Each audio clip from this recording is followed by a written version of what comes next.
যাবার আগে কিছু বলে গেলে না, নীরবে শুধুই রইলে চেয়ে। কিছু কি বলার ছিল না, আ, যাবার আগে কিছু বলে গেলে না, নীরবে শুধুই রইলে চেয়ে। কিছু কি বলার ছিল না, আ, যাওয়ার আগে কিছু বলে গেলে না, নীরবে শুধুই রইলে চেয়ে।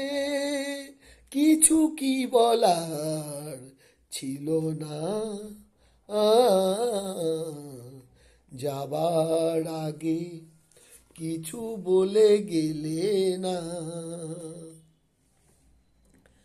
তখনও বসন্ত, শেষ চৈত্রের বেলা, তখনও বাতাস আঁচলে করে যে খেলা, তখনও পাখির গানে সাজানো ফুলের মেলা। ওদের ওই উচ্ছ্বাস এতটুকু তুমি কি গো তোমার হৃদয়ে পেলে না, যাবার আগে কিছু বলে গেলে না, নীরবে শুধুই রইলে চেয়ে। কিছু কি বলার ছিল না, যাবার আগে কিছু বলে গেলে না। এত কি অভিমান ভুল বোঝা বলো কত, কিসের বেদনাতে প্রেমকে কাঁদালে অত, কিসের অহংকার এখনো আগের মতো।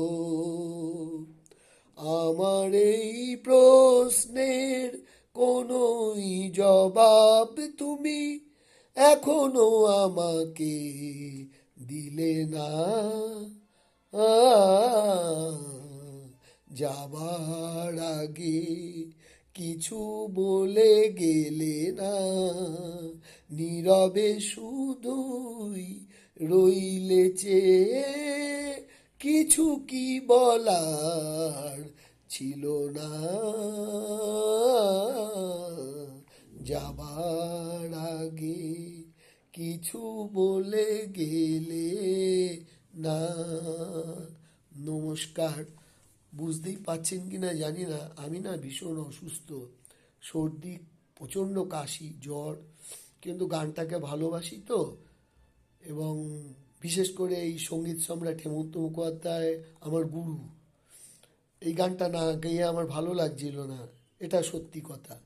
তারপরে আমার কিছু আপনজন, কিছু আত্মীয়, কিছু অনাত্মীয়, কিছু প্রতিবেশী, মানে আমার হোয়াটসঅ্যাপ, আমার ফেসবুকের বন্ধুরা, ওরা তো আমার শরীর খারাপটা জানেন না।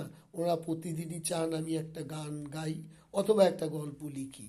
তা আজকে ভাবলাম গানটা গাইবার চেষ্টা করি, তাই এই কষ্ট করে গানটা গাইলাম। অনেক ত্রুটি বিচ্যুতি হবে, আপনজন হিসেবে ক্ষমা করে নেবেন কেমন। নমস্কার।